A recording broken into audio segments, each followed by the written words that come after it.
गांधी अथवा महात्मा गांधी ये केवल एक शब्द नहीं है, एक नाम नहीं है, एक लंबा वृत्तांत है, एक लंबी सोच है और एक बहुत ही गहरा समुद्र है। अगर इस समुद्र की गहराई में हम जाएंगे और जाते हैं तो हम दिनों दिन और प्रतिदिन अपने आप को ऊपर उठा पाएंगे। इससे पहले कि मैं गांधी से महात्मा बनने का सफर शुरू करूं, मैं महात्मा गांधी के बारे में कुछ आपको विशेष बातें बताता हूं।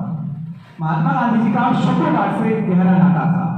महात्मा गांधी का जन्म भी शुक्रवार को हुआ जब हमारे देश को आजादी मिली 15 अगस्त 1947। इस दिन की जो दिन था वो शुक्रवार था और जिस दिन महात्मा गांधी जी ने अंतिम सांस ली वो दिन भी शुक्रवार था। सेकंड थिंग, महात्मा गांधी रोज प्रतिदिन 18 घंटे चलते थे, 18 किलोमीटर चलते थे। अगर इन किलोमीटर को हम काउंट करें तो 2 बार पूरी दुनिया का चक्कर लगाया जा सकता है। महात्मा गांधी को जो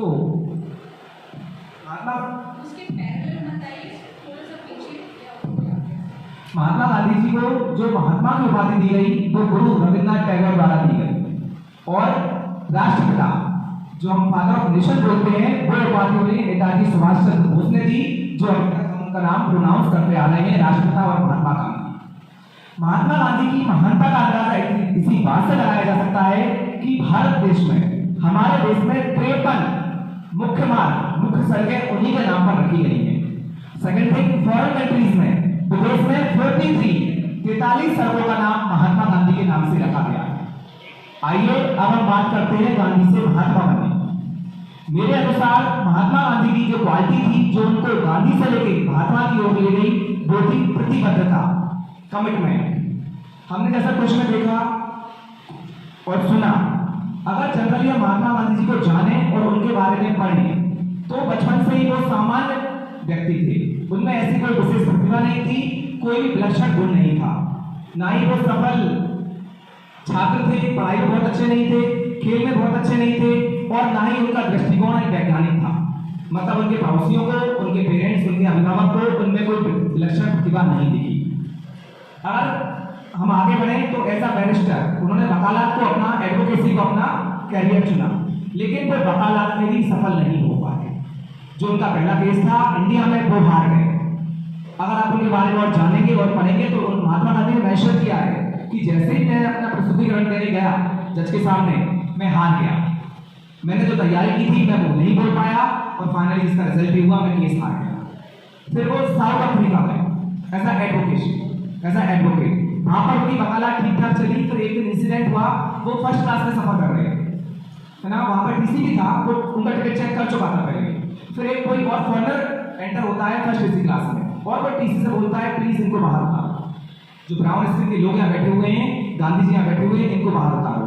जब टीसी उनसे आर्गुमेंट कर रहा था गांधी जी से तो गांधी जी बोलते हैं कि मेरे पास टिकट है, लेकिन उनकी एक बात नहीं सुनी गई और उन्होंने लगेज के साथ बाहर फेंक दिया गया। बस वही एक क्षण था जो उन्हें महात्मा गांधी से महात्मा ले गया। उन्होंने अपना मैं से रखकर हम पर लगा दिया। इससे पहले उनका जो जीवन था, ट्रेन से उतरने से पहले और फेंकने से पहले, वो बस रोटी, कपड़ा, मकान और वकालत तक ही सीमित था। उन्होंने सोचा अगर मेरे साथ ऐसा हो रहा है तो हम भारतवासियों और मेरे भारतवासियों के साथ ऐसा कैसे हो रहा होगा, वो कैसे सफर कर रहे होंगे। वो वहीं से प्रतिबद्ध हो गए, वचनबद्ध हो गए कि मैं जो काम करूंगा मैं के लिए नहीं, हम के लिए करूंगा, है ना। ऐसा नहीं है कि जब महात्मा गांधी जी आजादी की लड़ाई लड़ रहे थे और उनसे जलने लोग बाहर नहीं थे। बहुत से लोग ऐसे थे, जवाहरलाल नेहरू जी, शास्त्री जी, जो उनसे ज्यादा पढ़े हुए थे, उनसे ज्यादा अच्छे वक्ता थे, उनसे ज्यादा एक्सपीरियंस होल्डर थे। लेकिन महात्मा गांधी जी को जो एक प्लस पॉइंट था वो था उनकी प्रतिबद्धता, उनकी सोच, उनकी लगन, जो उन्हें गांधी जी से लेके महात्मा के मुकाम पर लेकर गए। तो मैं अपनी वाणी को एक विराम देता हूँ। Thank you so much. Thank you Manoj sir. वाकई आपने महात्मा जी का और मोहन का, महात्मा का जो सफर है वो सच्चे प्रमाण किया है। अनुज सर के अकॉर्डिंग गांधी जी को महान बनाने का जो गुण है वो है प्रतिबद्धता, कमिटमेंट। बट मैं अभी पीछे से सबसे बोलना चाहूंगा कि हमको टाइम लिमिट का ध्यान रखना है। हम सभी के पास सिर्फ 2 से 3 मिनट रहेंगे। आई थिंक गांधी जी भी 2 या 3 मिनट की देरी को भी देरी मानते थे। ओके, तो अब मैं इन्वाइट करूंगा चंदा मैम के लिए, वो आए अपने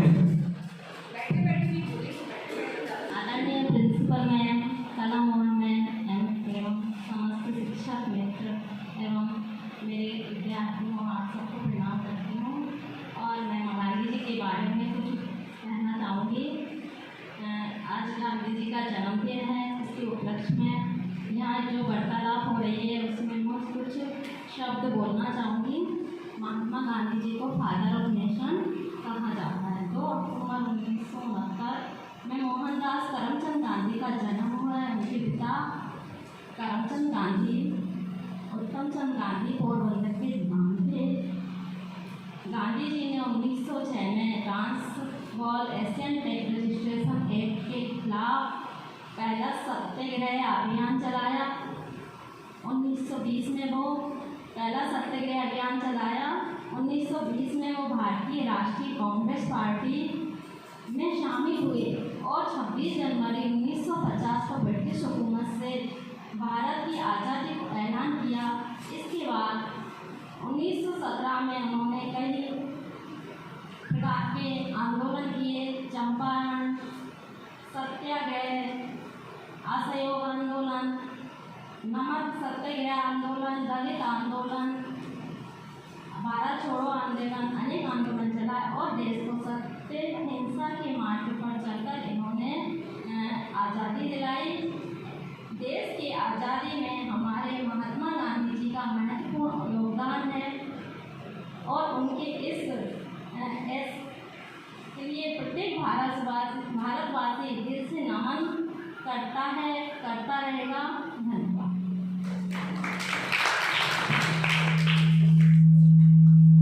तो मैम, आपने बहुत ही कम शब्दों में बहुत बड़ी बात बोल दी कि हाँ, महात्मा गांधी को महान बनाने वाला जो गुण है वो सत्याग्रह है।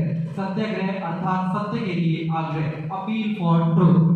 नाउ अब मैं बुलाना चाहूंगा हमारे हिंदी के शिक्षक अरविंद सर के लिए। सभी को मेरा नमस्कार। जैसा कि हमने जाना कि गांधी जी एक महान व्यक्ति नहीं, एक महान आत्मा थी। फिर अब हम जानते हैं गांधी जी के विचारों, उनके भावों के बारे में। अहिंसा के रास्ते पर चलने की बात गांधी जी ने आज़ादी की लड़ाई में शामिल हर शख्स से सीखी। गांधी जी ने भगवान महावीर के रास्ते पर चलकर त्याग को अपने जीवन में सदा अपनाए रखा और सादगी भरे जीवन के साथ साथ कम से कम चीज़ों से अपना जीवन यापन किया।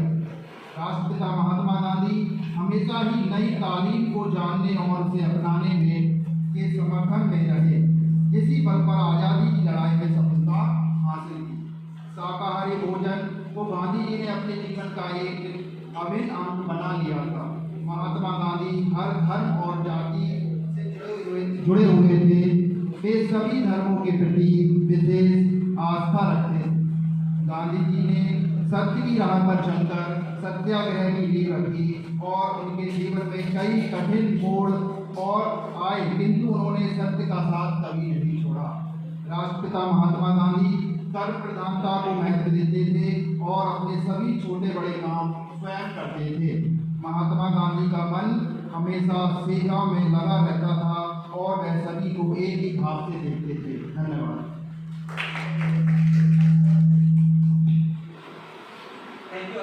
आपने बताया कि गांधी जी ने कितना सेक्रीफाइस किया और उन्होंने सत्य का मार्ग कभी नहीं छोड़ा। Means the appeal for truth और द हैंड ऑफ ट्रुथ और God in truth. Now I would like to invite Devita ma'am for.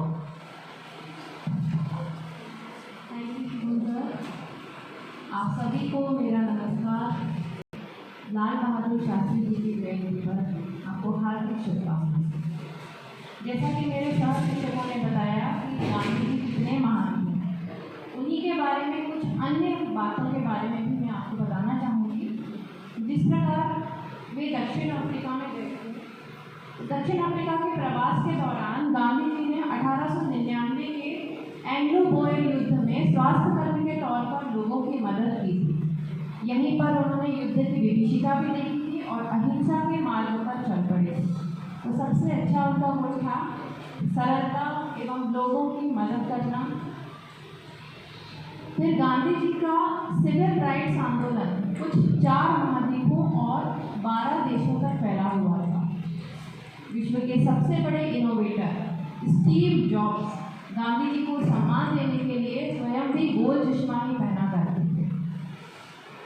Gandhi ji 70 साल की उम्र में 10 किलोमीटर पैदल चलते थे और केवल 5 घंटे सोते थे।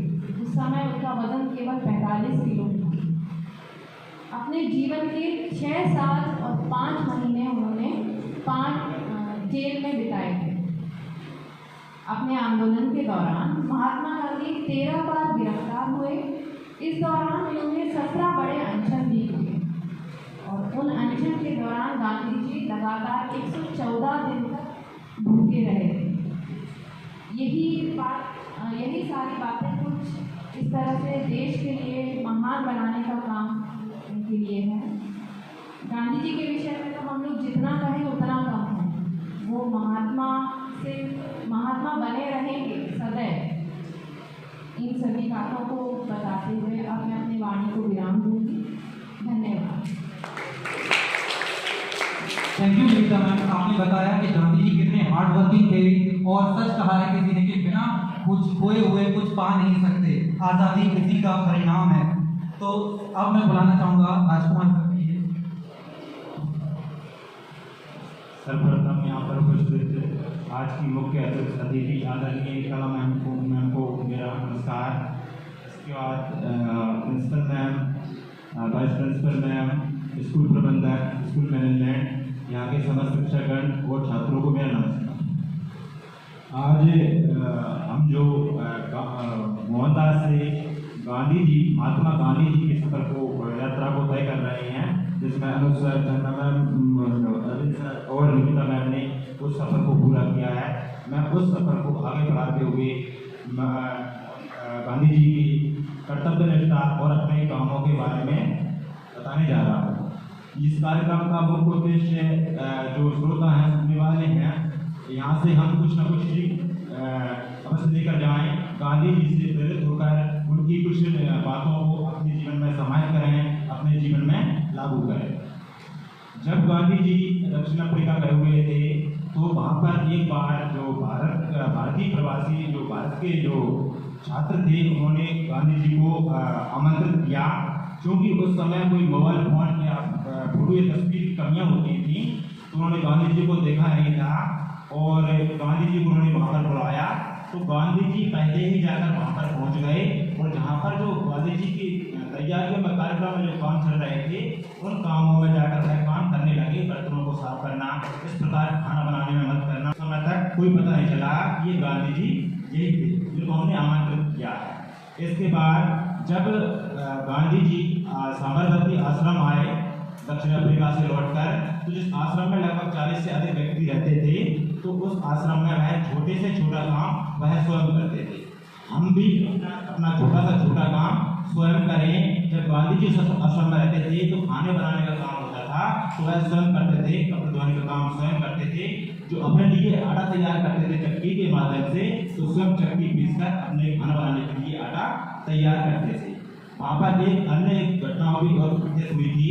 वहाँ पर कॉलेज कुछ छात्र वहाँ पर आए हुए थे साबरमती आश्रम में। तो वहाँ पर उन छात्रों ने कहा गांधी जी से कि हमारे लिए कुछ काम दीजिए, हमारे लिए कुछ काम दीजिए। तो गांधी जी ने कहा हाँ, आप कल आना, मैं आपको काम बताऊंगा। तो जैसे ही कल छात्र उत्साह के साथ वहाँ पर पहुँचे, तो गांधी जी ने उनको एक अलग ही काम दिया, गेहूँ से कंकड़ निकालने का। गेहूँ से कंकड़ निकालने का। तो छात्र जो थे, कॉलेज छात्र थे, वह आश्चर्यचकित रह गए और सोचने लगे कि हम तो इतने पढ़ करके हमको क्या काम दे रहे हैं। तो जो गांधी जी थे, अपना छोटा सा छोटा काम स्वयं करते थे और दूसरों को छोटा सा छोटा काम करने के लिए प्रेरित करते थे। यदि दूसरे व्यक्ति वह छोटा सा छोटा काम नहीं करते थे, तो गांधी जी स्वयं उठकर वह काम को करने लगते थे। जैसे घर उठाकर सफाई करना, तो दूसरे लोग उनको देखकर प्रेरित होकर स्वयं ही अपने आप काम करने लगते थे। इसलिए हम भी अपना छोटा से छोटा काम करें। काम करने के लिए कर्मों की मात्रा विद्वान करने के लिए, कर्मों की प्रधानता होती है। कर्म के साथ साथ कर्मों की प्रधानता होती है। हम अपने स्वयं के कर्म के अलावा कई कर्म करते रहें समाज के लिए, देश के लिए, तो हम अवश्य विद्वान बन सकते हैं। धन्यवाद। राजकुमार सर, बहुत ही सुंदर बात कही कि कोई भी कार्य छोटा छोटा नहीं होता, क्योंकि बूंद बूंद से सागर बनता है। और इसका बेस्ट एग्जांपल गांधी जी थे। अगर वो कभी नहीं चाहते कि मैं करूंगा तो वो कोई करेगा या कोई नहीं करेगा, ये अगर उनके विचार में होता तो शायद आज तक कभी आजाद नहीं हो पाते थे। इसीलिए हमारे स्कूल में भी ये फेमस स्टेटमेंट ही है, मुझे बहुत अच्छा लगता है जब हमारी कला में लोग बोलते हैं कि करो, करने से होता है। तो करके देखो, अच्छा लगता है। Now other ma'am. Thank you sir. नमस्कार आदरणीय कलाम, आदरणीय प्रिंसिपल मैम, आदरणीय वाइस प्रिंसिपल मैम, मेरे प्यारे प्यारे शिक्षक साथियों और नन्हे मुन्ने प्यारे, आज मैं गांधी जी के विषय में मेरे शिक्षक साथियों ने इतनी अच्छी अच्छी बातें कही कि मैं अपने आप को थोड़ा सा फेल महसूस कर रही हूँ। मैं कुछ अच्छी सी छोटी छोटी सी कहानियाँ हैं उनके विषय में, कुछ एक दो कहानी आपको बताना चाहूँगी। कहते हैं कि व्यक्ति जन्म से नहीं कर्म से महान होता है। गांधी जी सदैव अपने साथ गीता जी रखा करते थे और गीता जी का सबसे बड़ा कर्मण्यवादी का रास्ते माँ फलेषु कदाचन। तो गांधी जी अपने कर्म के पक्के तो थे ही, जैसा कि हमारे साथियों ने बताया कि हर छोटा बड़ा काम वो खुद करते थे, यहाँ तक कि अपना टॉयलेट में वो खुद अपने हाथ से ही साफ किया करते थे। साथ साथ ये भी जानने की बात है कि छोटे से बच्चे में, देखिए कई बार कहते हैं कि छोटे बच्चों में हम लोग सोचते हैं कि बच्चों में क्वालिटी नहीं है, लेकिन गांधी जी को बच्चों से बड़ा प्यार था। गांधी जी साबरमती आश्रम में जब रहा करते थे तो गर्मी की छुट्टियां बिताने उनके आसपास बच्चे आया करते थे। आसपास के बच्चों के संग इंदिरा गांधी जी और अन्य बच्चे के जो हमारे स्वतंत्रता संग्राम सेनानी थे उनके बच्चे भी वहाँ जाया करते थे। तो बच्चों की उछल कूद होती थी, पेड़ों पर चढ़ना, उछलना, फल तोड़ना, ये सारे काम करते थे। गांधी जी बड़े प्यार से उन बच्चों को वानर सेना कहकर बुलाते थे। तो वो वानर सेना के काम की थी, जब कभी भी उन्हें जहाँ कहीं भी कुछ काम की बात मिलती, देश की आज़ादी से संबंधित कोई कार्यक्रम में अगर उन्हें कुछ काम दिखता, कोई सलाह होती, कोई सुझाव होता, तो नन्हे मुन्ने बच्चे भी जो मस्ती में कभी कोई बात कर देते तो गांधी जी उस पर भी गौर करते थे कि शायद ये हमारी आज़ादी के लिए काम आ सकता है। दूसरी चीज़ ये कि बचपन में गांधी जी के अंदर भी कुछ बुरी आदतें आ गई थी। छोटे बच्चे रहते हैं, अक्सर करके इंसान अच्छी बातों से ज़्यादा बुरी बातों पर जल्दी अग्रसर होता है। तो बचपन में उनके अंदर भी अपने घर में बहुत सारे उनके नौकर चाकर थे जिन्हें देख करके उनके अंदर बीड़ी पीने की एक गंदी आदत लग गई थी। तो उन्हें उसमें बीड़ी में टेस्ट नहीं आता था, बस क्या अच्छा लगता था कि बीड़ी पीने के बाद, सिगरेट पीने के बाद जो धुएं के छल्ले बनते थे हवा में, उसके साथ खेलने में आनंद आता था। तो छोटी सी पीस जो पूरी करके वो छोड़ देते थे, उनको क्या होता था कि उसके साथ वो उसका मतलब कष्ट एक हाथ किया और धुआं छोड़ा बस। लेकिन जब उनको एक बार ऐसा हुआ कि उन्होंने सोचा कि लंबे समय तक इसका आनंद लिया जाए, तो उन्होंने बड़ी सिगरेट ली, लेकिन उसके लिए उन्होंने क्या किया, अपने पास जो कर्जा हो गया था उसको चुकाने के लिए अपने भाई के कड़े का थोड़ा सा सोना मतलब बेच दिया। मैं आपके साथ इसलिए शेयर करती हूँ ताकि सुनने में नेगेटिव लगता होगा आपको, लेकिन उनकी इस कहानी के बाद आप सुने जब उनको इस चीज़ का एहसास हुआ कि उन्होंने गलती क्या की, कि मैंने चोरी की, झूठ बोला और पिताजी और माताजी के साथ धोखा किया, तो उस गलती का एहसास जब उन्हें हुआ तो उन्होंने पत्र लिखा और वो पत्र में अपनी सारी गलतियों को स्वीकार किया सच्चे हृदय से और क्षमा मांगते हुए आगे ये गलतियां जीवन में कभी नहीं करूँगा, ऐसा कहते हुए उन्होंने वो पत्र अपने पिताजी के सिराने रख दिया। उस समय उनके पिताजी बड़े बीमार थे, जैसा कि हमने न्यूज़ में देखा था कि उस समय वो पिताजी की नर्सिंग किया करते थे, देखभाल करते थे। जब पिताजी उठे तो उन्होंने उस पत्र को पढ़ा, उनके पिताजी उनकी आंखों से आंसू बहते रहे। ये आंसू का दंड गांधी जी के जीवन को परिवर्तित करने वाला सबसे बड़ा दंड साबित हुआ और उस दिन से उन्होंने ये निश्चय कर लिया कि आज के बाद जीवन में कभी झूठ नहीं बोलूँगा, कभी गलत का साथ नहीं दूंगा, मांस, मदिरा और जितने भी नशीले पदार्थ हैं उन सब का सेवन ना तो मैं करूँगा और ना ही किसी को करने दूंगा। जहाँ तक हो सकेगा इन सारी चीज़ों को रोकने का प्रयास करूँगा। तो हम भी अपने आसपास देखिए, गलतियाँ करना कोई बड़ी बात नहीं, गलतियाँ सबसे होती हैं, लेकिन सबसे बड़ी बात है कि गलतियों को सच्चे हृदय से स्वीकार करना और जीवन में उन्हें ना दोहराने का दृढ़ संकल्प करना। तो ये गांधी जी के जीवन से हमें सीखने को मिलता है कि हमें दृढ़ संकल्प भी होना चाहिए, सत्यवादी होना चाहिए और सत्यवादी सबसे पहले स्वयं के प्रति हो, जैसा हम कहते हैं वैसा करें भी। ये गांधी जी के जीवन से सीखने को मिलता है। तो जो उन्होंने अपने पिताजी को वचन दिया उसे जीवन भर निभाया। और मैं मैम की आज्ञा से एक छोटी सी कहानी कहना चाहूँगी, अगर आप दे 1 मिनट करें। Thank you ma'am. एक छोटी सी छविता और है जो मुझे बड़ी अच्छी लगती है कि एक माता जी अपने छोटे से नन्हे से बच्चे को लेकर के साबरमती आश्रम आई थी। उस बच्चे को गुड़ खाने की आदत थी, तो माता जी इतना विश्वास मांगो कि बच्चा मेरी बात ना माने लेकिन इनकी बात जरूर मानेगा। जैसे कि हमारी मैडम से मेरी भी बस की इच्छा है कि वो मेरे बेटे को काउंसिल करे, ऐसे वो भी काउंसिल करवाने लाई थी उसको। तो जब वो वहाँ पर आई तो उन्होंने कहा माता जी मेरे बेटे को गुड़ खाने की आदत है, ये आदत कैसे जाएगी, ये तो मेरी सुनता नहीं है। उन्होंने कहा कि तुम्हें गुड़ अच्छा लगता है? बोले मैं अच्छा लगता है। माता जी से कहा कि माता जी एक काम करो, आप अगले हफ्ते आना। 1 हफ्ते बाद माता जी फिर निश्चित समय पर पहुंची। गांधी जी ने उस बच्चे से कहा देखो बेटा, गुड़ खाना अच्छी बात नहीं है, तुम्हारी माँ मना करती है ना, आज के बाद गुड़ नहीं खाना। बेटे ने भी हाँ कर दिया, वचन दे दिया कि मैं नहीं खाऊंगा। माता जी जाने लगी, लेकिन जाते जाते उनके मन में ये विचार आया कि महात्मा जी ने सिर्फ इतनी सी बात कहने के लिए मुझे हफ्ते भर बाद क्यों बुलाया। तो रुक कर के उन्होंने उनसे पूछ ही लिया कि महात्मा जी क्षमा कीजिए, मुझे बताइए कि इतनी छोटी सी बात तो आप उसी दिन कह सकते थे, फिर इतने 1 हफ्ते बाद क्यों? तो महात्मा जी कहने लगे कि मैं ये बात उस दिन कह सकता था, लेकिन उस दिन मैं अपने आप पे अमल करना नहीं जानता था, क्योंकि मुझे भी गुड़ उतना ही पसंद है जितना कि इस बच्चे को पसंद है। तो मैंने स्वयं करके देखा कि क्या मैं गुड़ छोड़ सकता हूँ क्या। तो पहले 8 दिन मैंने अपना अभ्यास किया। जब मैं समझ गया कि हाँ मैं कर सकता हूँ, तभी मैंने इस बच्चे से कहा कि बेटा तुम अब ये गुड़ नहीं खाना। तो ये 2 बातें जो कि मुझे भी अच्छी लगती हैं, जो मैंने आपके साथ शेयर की। Thank you. सभी सदस्यों के लिए एक बार जोरदार ताली। हर किसी ने गांधी जी के व्यक्तित्व का उन्होंने ऐसा अनछुआ पहलू इन बच्चों से शेयर किया जो इन बच्चों के भविष्य के निर्माण में बहुत सहायक होगा। हर किसी ने कोई ना कोई पहलू, चाहे वो सत्यवादिता हो, स्वावलंबन हो, कर्तव्यनिष्ठा हो, अहिंसा हो। तो आप लोगों को बहुत बहुत धन्यवाद। मैं आप सभी से निवेदन करूंगी कि कृपया दर्शकों में अपना स्थान ग्रहण करें।